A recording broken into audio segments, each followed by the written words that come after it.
भारत का सबसे क्रांतिकारी नेता जिसने अंग्रेजों की नींव हिला दी, लेकिन उसकी मौत की कहानी आज भी धुंध में लिपटी हुई है।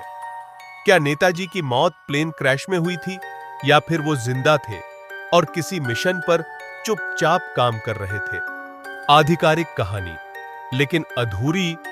18 अगस्त 1945 जापानी प्लेन ने उड़ान भरी ताइवान से और कुछ ही मिनटों में वो गिर गया। कहा गया नेताजी उसमें थे और वो मारे गए।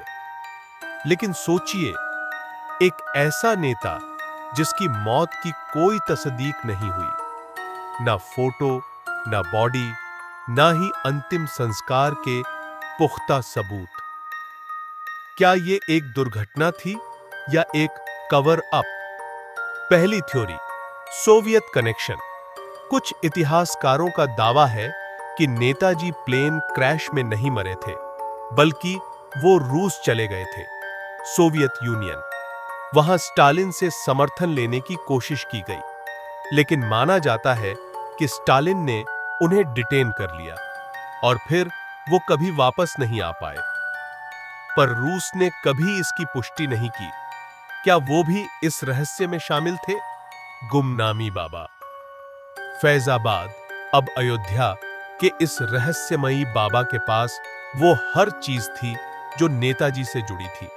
वही चश्मा, वही पेन, वही दस्तावेज। जिन्होंने उन्हें करीब से देखा, उन्होंने कहा, ये नेताजी ही थे। उनकी आवाज, उनकी भाषा, सब कुछ मेल खाता था। तो क्या नेताजी ने अपनी पहचान खुद ही छुपा ली थी? क्यों छुपे रहे नेताजी? अब बड़ा सवाल, अगर नेताजी जिंदा थे तो उन्होंने अपनी पहचान क्यों छुपाई? क्या वो आजाद भारत की राजनीति से निराश हो चुके थे? क्या उन्हें पता चल गया था कि आजादी के बाद सत्ता किसके हाथों में जा रही है? कुछ लोगों का मानना है कि तत्कालीन सरकार नहीं चाहती थी कि नेताजी वापस लौटें। उनकी लोकप्रियता कई नेताओं के लिए खतरा थी। सरकार की चुप्पी और फाइलें, नेताजी से जुड़ी 100 से ज्यादा फाइलें दशकों तक गोपनीय रखी गईं। क्यों?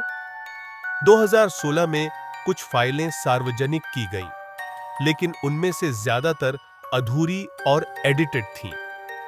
2005 में मुखर्जी कमीशन ने कहा, नेताजी की मौत का कोई सबूत नहीं है।